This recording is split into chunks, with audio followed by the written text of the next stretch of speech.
Now to some breaking news tonight. At least 14 people have been killed and many more injured after thousands of people took to the streets of Nepal's capital to protest against the government's social media crackdown. Riot police fired tear gas and used rubber bullets to disperse the crowds. The protesters also attempted to storm the parliament building in Kathmandu by breaking through barricades.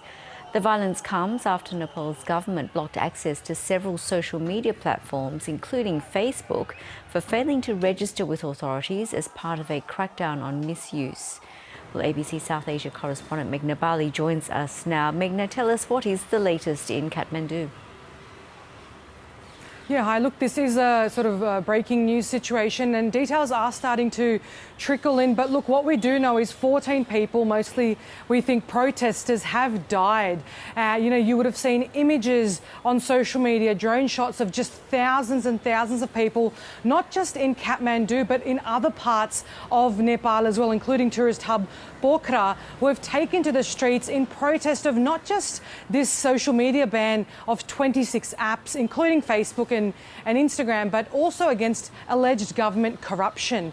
And, what you've seen there is that these protests did turn violent.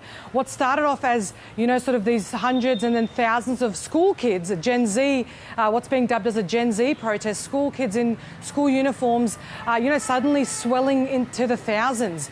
And they've tried to smash through they actually have smashed through the glass entrance of Parliament.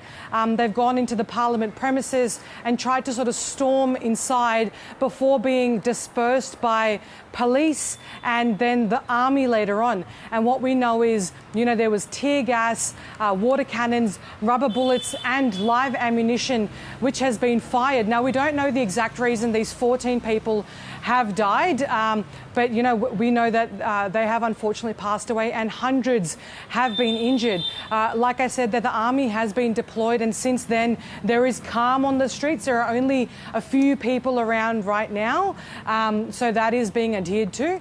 But, what we know is that the Prime Minister has convened a security committee to deal with this situation. And Meghna, do we know or have more details about what led up to this protest that turned violent? Yeah, look, details are again starting to trickle in. What we do know is that last week the Nepal government made moves to ban 26 apps which hadn't been registered with their Ministry of Information. These sort of, like I said, include Facebook, Instagram, WhatsApp, and there does seem to be sort of a large discontent around that. But it does seem to be that this is larger than just the ban on social media. Videos on social media we've seen of protesters have been talking about, alleged government corruption and just being sick of it. We've seen movements like this in the past over these last few years in Sri Lanka and in, Bangladesh in this last year. And, what seems to start off as something that, may seem trivial, does sort of escalate and snowball into a larger discontent with the government. What we did see was the government was saying, we want to crack down on these apps because of hate speech and fake news proliferating on these apps. But, people are seeing this, young people especially are seeing this as, an overreach of the government, a sort of attack on their free speech. And what we also know is in these last few months, there have been videos that have been going viral of politicians' children enjoying lavish lifestyle, which seems to have not gone down in a country where the per capita income is some $1,400 a year.